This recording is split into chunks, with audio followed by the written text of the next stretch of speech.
जय माता दी दोस्तों, रहस्यमयी चैनल में आपका फिर से स्वागत है। जैसा कि आप लोगों ने देखा कि कैसे एक सज्जन एक पायल की आवाज़ सुन-सुनकर परेशान थे।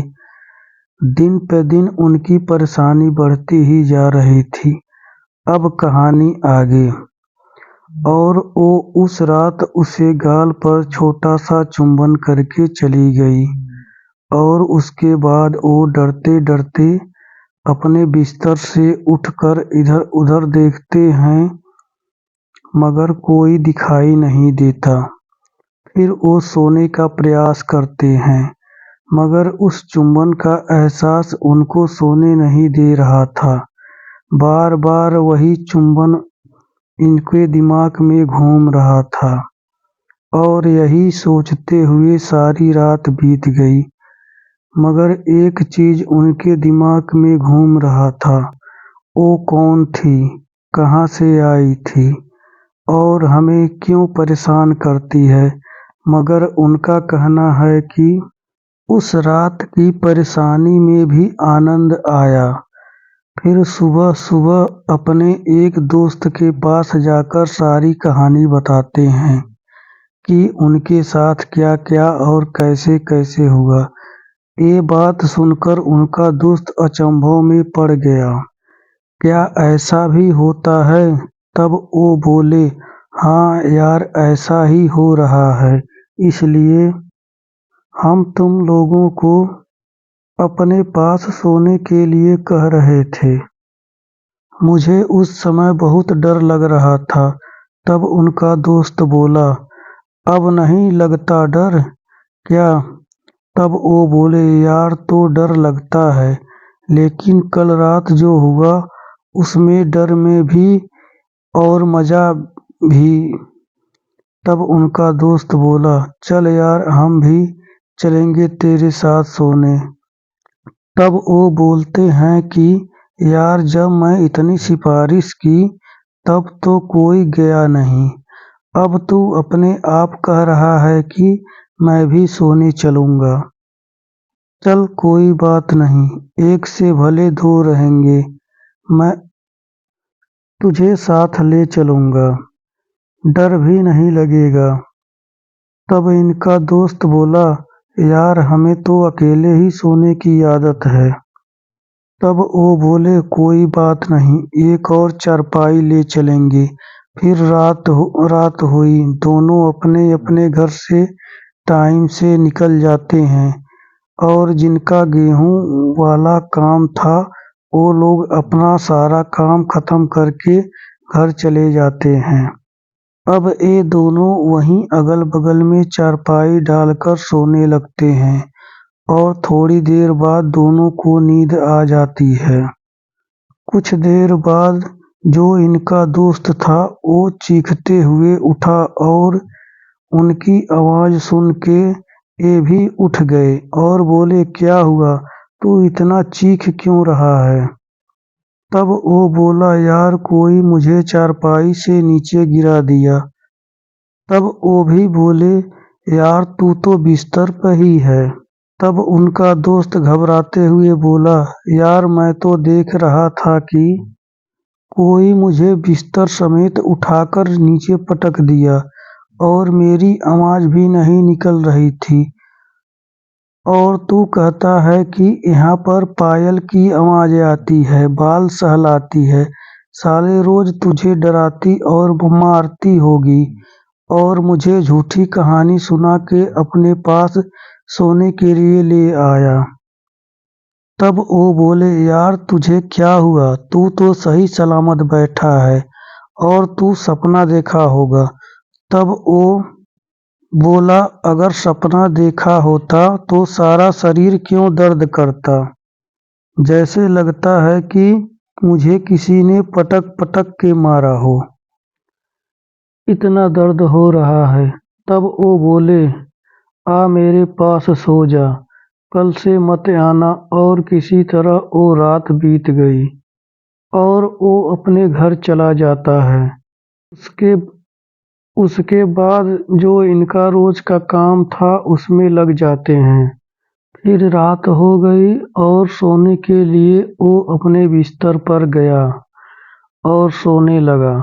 सोते सोते सोच ही रहा था कि फिर से पायल की आवाज आई, छम छम। और ये सुनकर वो सोने का नाटक करने लगा और धीरे धीरे आवाज उसके करीब आता गया और उसकी धड़कनें तेज होती गई। फिर धीरे धीरे वो उसके पास आकर उसके बाल सहलाने लगी और उसका दिल धक धक करने लगा। इसी बीच बाल सहलाते सहलाते उसने गाल पर चुम्बन करने लगती है। ये सब होने से उसकी धड़कनें बढ़ता ही जा रहा था कि तभी उनके कान में एक आवाज आई, घबराइए मत, मैं आपको कुछ नहीं करूंगी। मैं तो आपसे प्यार करना चाहती हूँ। ये सुनकर वो धीरे से अपनी आंखें खोले और एक बहुत ही सुंदर औरत उनके सामने खड़ी थी। ये देखकर वो चौंकते हुए बोले, आप कौन हो और मेरे पास इतनी रात को कैसे आई? तब वो औरत बोली, मैं तो यहीं रहती हूँ। तब वो बोले, यहाँ कहाँ? यहाँ तो कोई रहने जैसा कुछ है ही नहीं। तब वो बोली, यहाँ से जो सामने मकान दिखाई दे रहा है, मैं उसी में रहती हूँ। मगर उनको कुछ दिखाई नहीं दिया। तब वो बोले, हमें तो कुछ भी नहीं दिख रहा। तब वो मुस्कुराते हुए बोली तब वो मुस्कुराते हुए बोली, आपके सामने इतनी सुंदर लड़की खड़ी है और आप सवाल पे सवाल किए जा रहे हैं। क्या मैं आपको अच्छी नहीं लग रही हूँ? तब वो डरते हुए बोले, आप तो बहुत ही सुंदर हो, मगर मैं आपको नहीं जानता। तब वो बोली, मैं तो आपको जानती हूँ। इसी तरह बातों बातों में वो इनको अपने बस में कर लेती है और वो जो उनको दिखाती है और जो सुनाती है वही इनको दिखता है और वही सुनाई देता है। जैसा चाहती है वैसा ही करते हैं। अब वो रात भर एक दूसरे के साथ ही रहे। फिर अगले दिन रात को वैसे ही हुआ, लेकिन अब जब भी आती तो उनके लिए कुछ खाने को लेके आती और उन्हें बड़े प्यार से खिलाती और पूरी रात उनके साथ रहती। अब ये उनका रोज का काम हो गया। ये हर रोज रात को कुछ न कुछ खिलाती, इसलिए इनके पेट में दर्द होने लगा। इसी बीच वो डॉक्टर के पास दवाई लेके ठीक हो जाते हैं।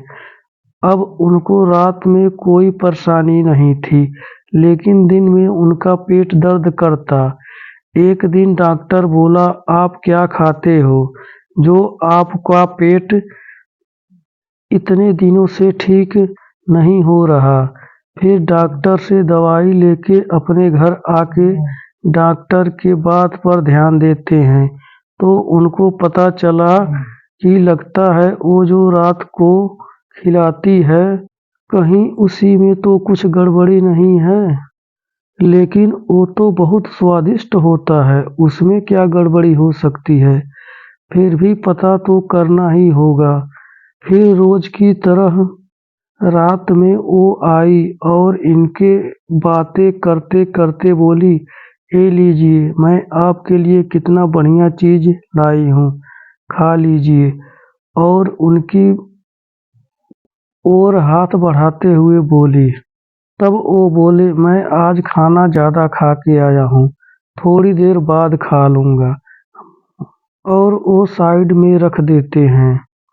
फिर दोनों पूरी रात अपनी मस्ती में लगे रहे। फिर सुबह हो गई और जब ये उठे तो देखते हैं कि वो जो खाने के लिए लाई थी वो तो किसी का सड़ा हुआ मांस है जिसमें कीड़े मकोड़े रेंग रहे थे। ये देखकर उनको उल्टी होने का को आई। फिर वो किसी तरह अपने को संभालते हुए वो घर गए और अपने दोस्तों की मदद से जो भी थ्रेशर मशीन का सारा सामान उसी दिन अपने घर उठा लाए और फिर दोबारा उस जगह जाना तो दूर, उधर देखना भी छोड़ दिए। अगर आपको ये कहानी पसंद आई हो तो चैनल को सब्सक्राइब और लाइक करें और कमेंट करके बताएं कि कहानी कैसी लगी।